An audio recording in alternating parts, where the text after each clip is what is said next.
తిరుప్పావై పాశురములు 27వ రోజు. లోకంలో విగ్రహాన్ని కొందరు ధనం క్రింద మార్చుకోవటానికి వాడుకుంటారు. దాన్ని కొందరు వస్తువుగా పెట్టి వ్యాపారం చేయాలని అనుకుంటారు.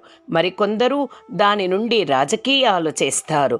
ఏ ఒక్కరో నూటికి కశ్చత్ మాం వేహి తత్వతః 2వ అధ్యాయములో తానే చెప్పి వాపోయినట్లుగా ఆ తత్వాన్ని వినియోగించుకొని ఆ తత్వాన్ని సాక్షాత్కరించుకుని మన ఉజ్జీవనం కోసం వచ్చిన రూపం ఇది అని విశ్వసించడం సామాన్యమైన విషయం కాదు. మనస్సు ఎంతో పరిపక్వమైతే తప్ప లభించే స్థితి కాదు కూడా. ఈ స్థితి మనకు లభించాలి అంటే మనకు కూడా కొంత తెలుసును అనే అహంభావం తొలగాలి. నేనేదో నా ప్రయోజనం పొందాలి అనే స్థితి తొలగాలి. గొల్ల పిల్లల మాదిరిగా కృష్ణుడు చెప్పిందే తమకు జ్ఞానం తప్ప తమకంటూ ఒక జ్ఞానం లేనే లేదు. వారికి చేరాల్సిన స్థానం శ్రీకృష్ణుడే తప్ప వేరే గమ్యం కూడా తెలియదు. కనుక సాధనము, సాధ్యము, జ్ఞానము, జ్ఞేయము నడిపేది సర్వం శ్రీకృష్ణుడే అనే పరిపూర్ణ విశ్వాసం కలవారు గొల్లపిల్లలు. అందుకే వారికి పరమాత్మ సర్వాత్మనా లొంగే ప్రవర్తించాడు. వారికి ఏ ఆటంకాలు వచ్చినా తొలగించాడు. ఇది లోకములో ఉండే జీవులలో ఎవరు తననే సర్వము అని భావించి తన ఆజ్ఞని శిరోధార్యంగా స్వీకరించి ఎవరు తన మార్గంలో పయనిస్తారో అలాంటి వారి కోసం విగ్రహ రూపములో ఉండే తానే ఏమైనా చేయగలను అని నిరూపించుకోవటమే ఆండాళ్ తల్లి భగవంతుని యొక్క వాక్కుగా మనకు చూపించే సారం. తాను ఒక అర్చామూర్తిని విశ్వసించింది, ఫలితాన్ని తాను పొందింది. భగవంతుణ్ణి మనం విశ్వసించాలి అంటే అది విగ్రహ రూపంలోనే మరొక చోటికి ఎగరటానికి ప్రయత్నం చేసి కూడా వ్యర్థం. విభవానికి మనము పోలేము. లోపల ఉండే అంతర్యామిని మనము చూడలేము. పరమపదం మనకి ఊహకు కూడా అందనటువంటిది. కనిపించే రూపం భగవంతునిది అర్చారూపం మాత్రమే. విగ్రహంలో భగవంతుడు కాదు. మన సాంప్రదాయ విగ్రహమే భగవంతుడు అని మన ఆగమాలు నిరూపించే సిద్ధాంతం. దాన్ని నమ్మిన ఆండాళ్ దాన్నే మనకు ఆదేశించింది, దాన్నే మనకు ఉపదేశించింది. శ్రీకృష్ణ అవతారములో తాను మన దగ్గర ఉన్నప్పుడు సౌలభ్యాన్ని మనకు చూపించాడు. నేను నీకు కూడా ఎందుకు అందను, నన్ను విశ్వసించండి అని అదే విషయాన్ని గోదాదేవి వద్ద నిరూపించినట్లే మన దగ్గర నిరూపించటానికి ఈనాడు మన వద్ద అర్చామూర్తి అయి ఉన్నాడు. కావలసింది మనలో ఉండే విశ్వాసం. శ్రీకృష్ణుడు ఆనాడు దివ్య అనుభవం అనేది ఎట్లా ఉండాలో చూపించాలని అనుకున్నాడు. అందుకే సద్దులు ఆరగించుట అనే అద్భుతమైన లీలను తన చుట్టూ ఉండే గొల్లపిల్లలకి చూపి వాళ్ళని ఆనందంతో ఉన్మస్తక స్థితిలోకి తీసుకుపోయాడు. అయితే దాన్ని విశ్వసించటం చతుర్వేద అధ్యేతను నేను అనుకున్న చతుర్ముఖ బ్రహ్మలాంటి వారికి కూడా అర్థం కాలేదు. చివరికి వారికి పాఠం నేర్పి జ్ఞానోదయం కలిగించాల్సి వచ్చేంతవరకు శ్రీకృష్ణుడు ఒకనాడు తన చుట్టూ ఉండే గొల్లపిల్లనందరికీ చెప్పాడు, రేపటి నాడు మనం అంతా వనభోజనాలతో విందు చేసుకుందాము. ఎవరెవరి ఇళ్లలోంచి వారికి తోచినవి ఏవేవో తెచ్చుకోండి అని చెప్పాడు. అందరూ తెచ్చుకున్నారు. తాను తెచ్చుకున్నాడు. అందరినీ చుట్టూ కూర్చోబెట్టాడు. ఒక్కొక్కరి వస్తువులను రుచి చూడటం ప్రారంభించాడు. అందంగా వారు తయారు చేసిన వైనాన్ని పొగడుతూ తాను ఆరగిస్తూ వాళ్లకు ఆరగింపు చేస్తూ అద్భుతమైన ఆనందాన్ని వాళ్లకు అందిస్తూ తాను ఆనందం పొందుతున్నాడు శ్రీకృష్ణుడు. అయితే ఒక పిల్లవాడు తన ఇంటి దగ్గర నుండి తెచ్చుకున్నవి గంజినీళ్లు అవడంతో కృష్ణుడికి ఎలా ఇవ్వడం? కృష్ణుడు తన దగ్గరికి వచ్చేలోపు తాగెయ్యాలని గబగబా త్రాగటం మొదలుపెట్టాడు. అయితే కృష్ణుడు తనపై ప్రేమతో తెచ్చిన ఆ గొల్ల పిల్లవాణి సంబంధం కలిగిన పదార్థము తనకు దొరకకుండా పోతుందేమోనని దిగులు చెంది గబగబా వెళ్ళి వాడి సెలవుల నుండి కారుతున్న గంజిని తాగటం ప్రారంభించాడు. దీన్ని చూసి చతుర్ముఖ బ్రహ్మకి ఏమీ అర్థం కాలేదు. వేదాధ్యయనం చేసినవాడాయే, నిప్పునని కూడా కడిగి తీసుకునే ఆచారవంతుడు తనకు ఈ విషయం నచ్చలేదు. జగత్ కారణ తత్వం ఇలా ఎంగిలి మంగళము చేసేది అని అనుకున్నాడట బ్రహ్మ. అయితే ఆ పిల్లవాడు ఏదో ఇంద్రజాలం చేస్తున్నాడు, వీనికి బుద్ధి చెప్పవలెనని బ్రహ్మగారు అనుకున్నారు. గోవులను గోపబాలులను దాచాడం, తర్వాత బ్రహ్మలోకంలో బ్రహ్మకు ఆదరణ లేకుండా కృష్ణుడు చెయ్యటం, ఆపై బ్రహ్మకు బుద్ధి రావడం జరిగాయి. ఆనాడు ఆ పిల్లలందరికీ సద్దులు ఆరగించే అనుభవాన్ని కృష్ణుడు అందించాడు. మోక్షానందం ఏమిటో చూపించాడు. అయితే మోక్షం అనగా ఏమి? మోక్షం అనగా ఆనందించుట. దీనిపై రకరకాల ప్రశ్నలు ఉన్నాయి. ఉపనిషత్తులు మోక్షంలో జీవుడు ఎలా ఉంటాడో అనే ప్రశ్న వేస్తూ బ్రహ్మవిత్ ఆప్నోతి పరం అని చెప్పాయి. అంటే ఆనందం అనేది తెలుసుకున్నవాడు ఒక గొప్ప స్థితిని లేక పరంను పొందును. అయితే ఆ పరం ఎలా ఉండును అని తైత్రీయ ఉపనిషత్తు వర్ణించింది. ఇలా ఆప్నోతి అంటే పొందటం లేక తినటం లేక అశ్నుత అని చెప్పింది. సోహస్నుతే సర్వాన్ కామాన్ సహ బ్రహ్మణాభిపశ్చితేభిః. సహ ఈ ముక్త జీవుడు అశ్నుతే ఆరగించును. దేనిని? సర్వాన్ కామాన్, దేన్నైతే జీవుడు కోరుకుంటాడో దాన్ని. మరి జీవుడు ఏమి కోరుకుంటాడు? భగవంతునిలోని కళ్యాణ గుణాలను కోరును. దీన్నే వేదం ఇలా చెప్పింది, తస్మిన్ యదంతః తదుపాసితవ్యం. అంటే తస్మిన్ ఆ పరమాత్మయందు అంతః యత్ లోపల ఏదైతే కళ్యాణ గుణసంపద ఉన్నదో తదుపాసితవ్యం ఆ ధనాన్ని కోరదగును అని చెప్పింది. సర్వాన్ కామాన్ అన్ని కళ్యాణ గుణములను మరి ఎట్లా అనుభవించును? బ్రహ్మణాభి పరమాత్మతో సహా కలిసి పశ్చితేభిః అనుభవించును. అయితే సంస్కృత వ్యాకరణములో తో కలిసి అని చెప్పేటప్పుడు భోగ్య సహచర్యం మరియు భోతృ సహచర్యం అని రెండు ఉంటాయి. రాజుగారితో మంత్రి కలిసి వచ్చెను అన్నప్పుడు రాజుగారికే ప్రాధాన్యత ఉంటుంది, భోతృ సహచర్యం అంటారు. అయితే భగవంతుడు తన కళ్యాణ గుణాలతో కలిసి ఎప్పటికీ ఉంటాడు. గుణాలను విడదీసి అనుభవించటం అనేది జరగదు. ఇక జీవుడు భగవంతునిలో ఏకం అవడం అనేది జరగదు. ఉపనిషత్తులు చెబుతూ తమః పరే దేవే ఏకీభవతి, ఏకీభావమే పర్యవసానం తప్ప ఏకం భవతి అని చెప్పట్లేదు.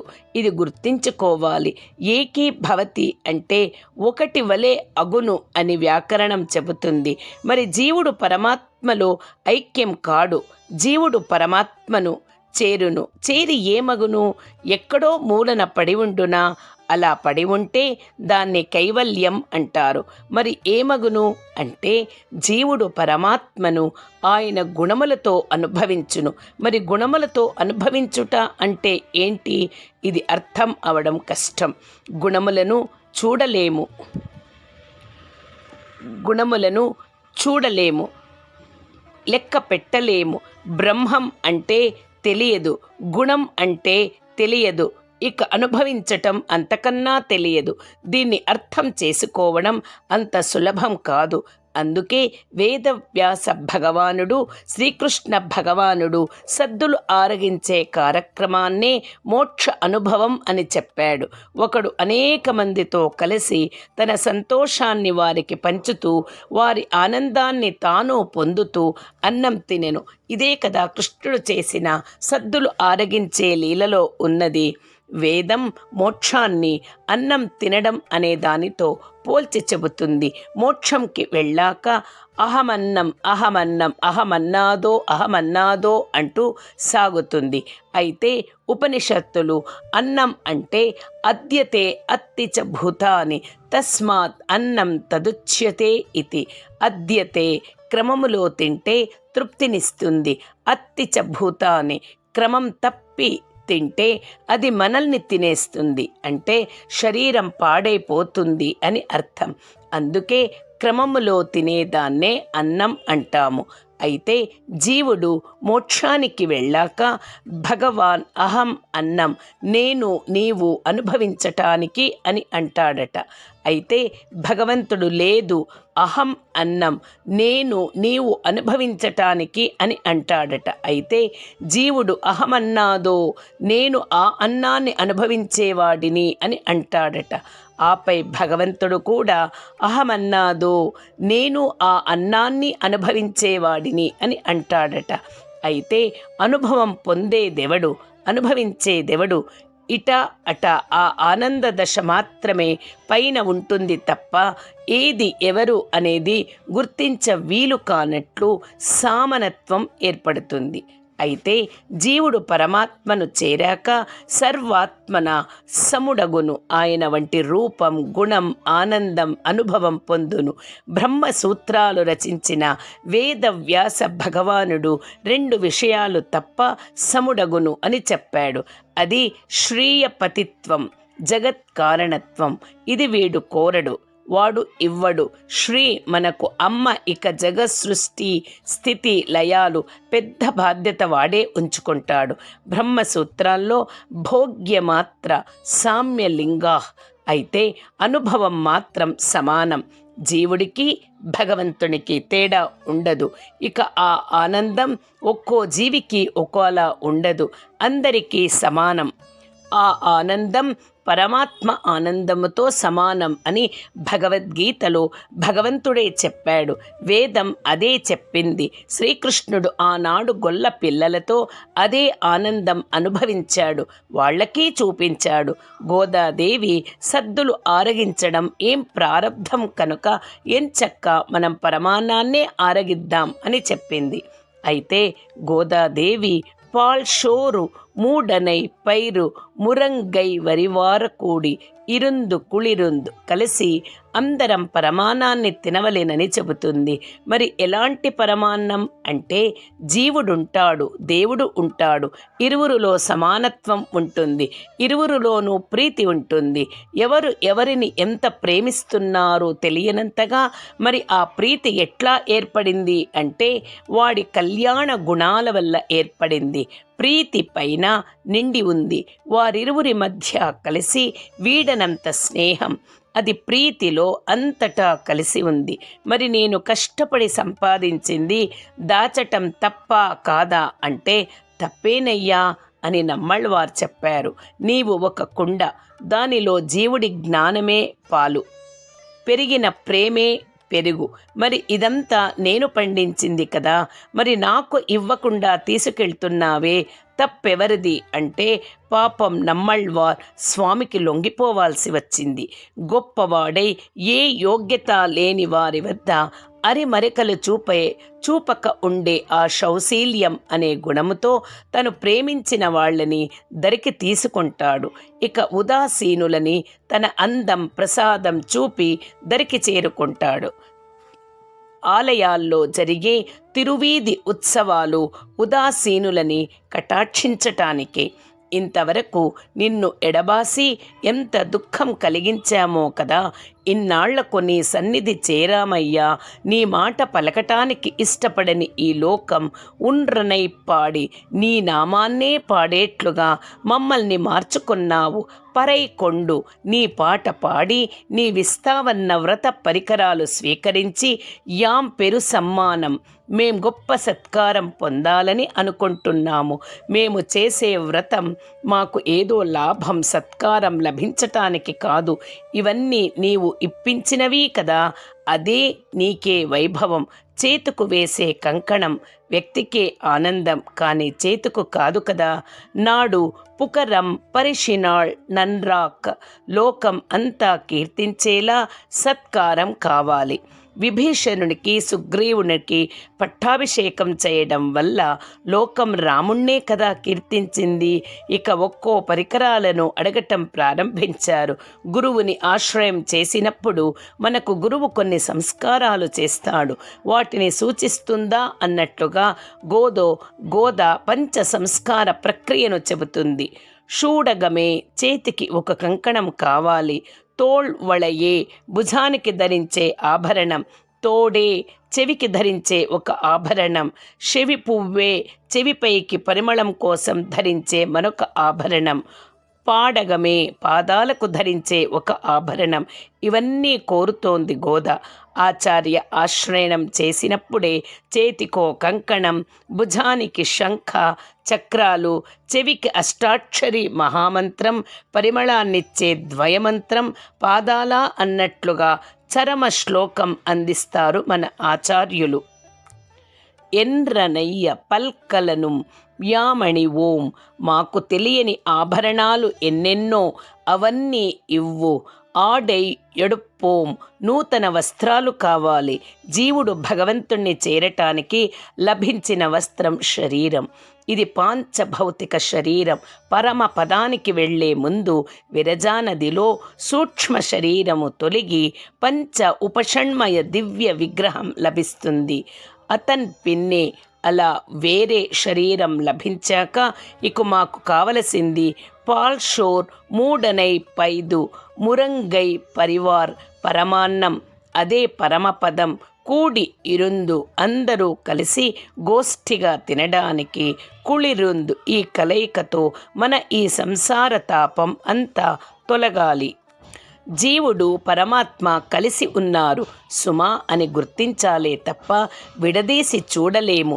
ఉపనిషత్తులు చెప్పిన ఈ సారాన్నే మనం పరమాన్నం లేక పాయసములో చూడవచ్చు. ఆండాళ్ ఇదే పాయసాన్ని కోరుతుంది. పాల్ షోరు పాలు కలిసిన అన్నం, మూడనై పైదు అందులో నెయ్యి పూర్తిగా తేలుతూ ఉండాలి. దాంట్లో తీపి పాలల్లో నెయ్యిలో బియ్యపు కణాల్లో కలిసి ఉండాలి. వేదాంత స్థితిలో చేరే మోక్షానుభవం ఇదే. ఏమిటి పరమాన్నం? ఈ బియ్యపు కణాలే జీవుడు, దానికి ఉండే పొట్టే శరీరం. ఇది భగవంతుడు జీవుల్ని పండించాలి అని ప్రకృతి అనే క్షేత్రములో నాటితే మనకి శరీరం లభించింది. ధాన్యానికి పైన ఎరుపు రంగులో ఉండే పొర మన అనురాగానికి గుర్తు. ధాన్యాన్ని దంపి పైన ఉండే పొట్టుని తీసివేసినట్లే ఈ జీవుడు శరీరముతో సాగించే యాత్రలో సుఖాలు, దుఃఖాలు, కామాలు, క్రోధాలు, లాభాలు, అలాభాలు, జయాలు, అపజయాలు, ఐశ్వర్యాలు, అనైశ్వర్యాలు, జ్ఞానం, అజ్ఞానం ఇవన్నీ దంపి మనల్ని పొట్టు వీడేట్లు చేస్తాయి. ఇక అక్కడి నుండి వీని యాత్ర సాగుతుంది. ఇక ధాన్యాన్ని కడిగి వేయించి ఉడికించినట్లే జీవుడు ఆచరించిన శరణాగతి ఫలితంగా ముక్తి ఇలా లభిస్తుందని ఉపనిషత్తులు తెలుపుతాయి. ఉపనిషత్తులు జీవుడు ఎలా సాగునో అని చెబుతూ మనకు లభించిన కర్మ అనుభవం చేత తన యందు ఫల కర్తృత్వాన్ని త్యాగం చేస్తూ వాటి యందు పట్టు లేకుండా సాగించే జీవన యాత్రలో కర్మలు అన్నీ తొలగినట్లయితే ఈ హృదయములో పరమాత్మ చూపిన మార్గంలోంచి బ్రహ్మరంధ్రము గుండా బయటికి ముక్తుడగును.